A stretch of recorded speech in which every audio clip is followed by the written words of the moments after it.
ఇదే కదా నీ కథ ముగింపులే నిదై సదా సాగదా.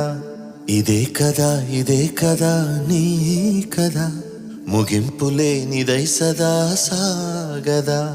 నీ కంటి రెప్పలంచున మనస్సు నిండి పొందున ఓ నీటి బిందువే కదా నువ్వు వెతుకుతున్న సంపద. ఒక్కొక్క జ్ఞాపకానికి 100 ఏళ్ల ఆయువుందిగా, ఇంకెన్ని ముందు వేచెనో అవన్నీ వెతుకుతూ పదా.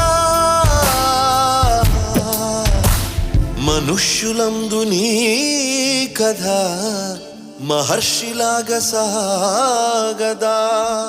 మనుష్యులందు నీ కథ మహర్షిలాగా సాగదా.